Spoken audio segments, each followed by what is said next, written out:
आज हम लेके आए हैं एक और इम्पोर्टेंट क्वेश्चन। ओके, सो ये क्वेश्चन भी पहले पूछा गया है एग्जाम में, तो इन क्वेश्चन को सॉल्व करने में कई बार स्टूडेंट बहुत ज्यादा टाइम वेस्ट कर देते हैं, जबकि एक्चुअली में ये जो क्वेश्चन होते हैं ये टाइम सेविंग क्वेश्चंस होते हैं। अगर कोई कंसेप्ट पकड़ गया तो विद इन 30 सेकेंड्स में ये क्वेश्चन सोल्व कर देगा, अदरवाइज 2 से 3 या 5 मिनट तक खर्च करेगा इस क्वेश्चन पे। ओके, सो ऐसे क्वेश्चन हम कैसे सोल्व कर सकते हैं विद इन 30 सेकेंड्स में? तो पहले क्वेश्चन को देखते हैं कि क्या क्वेश्चन दिया हुआ है कि in antirrhinum 2 plants with pink flowers were hybridised. तो यहाँ पे प्लांट का नाम दिया हुआ है, तो जैसे ही प्लांट का नाम आते ही हमें ये पता चलना चाहिए कि ये जो प्लांट है ये किसको शो करता है, ये मेंडल का एक्सेप्शन है। ओके, ये जो प्लांट है ये इनकम्प्लीट डोमिनेंस का एग्जाम्पल है और इनकम्प्लीट डोमिनेंस एक्सेप्शन है मेंडल का। तो इन 2 पिंक फ्लावर प्लांट को हाइब्रिडाइज किया गया।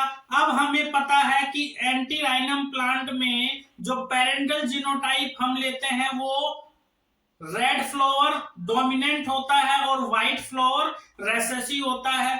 जब इन दोनों का क्रॉस करते हैं हम रेड और व्हाइट फ्लावर का, तो हमें F1 जो मिलती है वो मिलती है पिंक फ्लावर।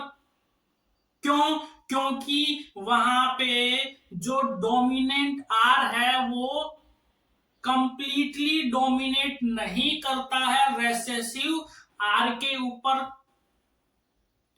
तो जब इस प्लांट का हम F2 जनरेशन का फिनोटिपिक जीनोटिपिक रेशियो कैलकुलेट करते हैं तो हमारे पास सेम आता है।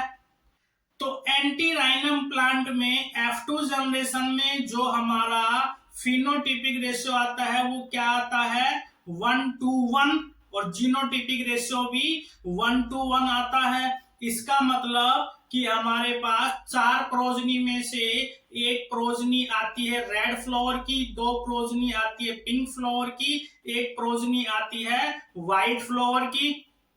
ठीक है, और यही क्वेश्चन में आगे बोला हुआ है कि जब हमने इन 2 प्लांट को हाइब्रिडाइज किया तो हमारे पास क्या मिला, एक रेड फ्लावर प्लांट मिला, 2 पिंक फ्लावर प्लांट मिले और एक व्हाइट फ्लावर प्लांट मिला।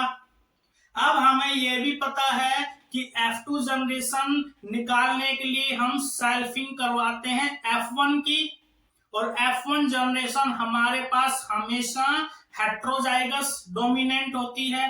तो हमें पता है कि जब जो पेरेंटल जीनोटाइप हम लेते हैं वो ये लेते हैं, ये हो गया रेड फ्लावर और ये व्हाइट फ्लावर। तो इनकी जो F1 हमारे पास आएगी वो क्या आ जाएगी, ये आएगी, और इसके होते हैं पिंक फ्लावर। यही पूछा है हमारे पास क्वेश्चन में कि what could be the genotype of 2 plant. तो जब हम F1 का सेल्फिंग करवाएंगे, सेल्फिंग ऑफ F1, तो हमारे पास जो F2 जनरेशन आएगी उस F2 जनरेशन के रिजल्ट क्या होंगे, यही होंगे। ठीक है, तो अगर हमें कंसेप्ट क्लियर है तो विद इन 30 सेकेंड में हम इस क्वेश्चन का आंसर दे देंगे। अदरवाइज स्टूडेंट्स क्या करते हैं कि वो इसको सोल्व करके देखते हैं, चेकर बोर्ड बनाते हैं, प्रोजनी की जीनोटाइप फाइंड आउट करेंगे और फिर इसका रिजल्ट देंगे। तब तक 4 से 5 मिनट खर्च। अगर हमें पता है कि एंटीराइनम प्लांट एक्सेप्शनल केस है, इनकम्प्लीट डोमिनेंस का एग्जांपल है, तो इमीडिएट आंसर आ जाएगा कि इसने जो पूछा है वो F1 में हमारे पास यही जीनोटाइप आती है। Okay, clear?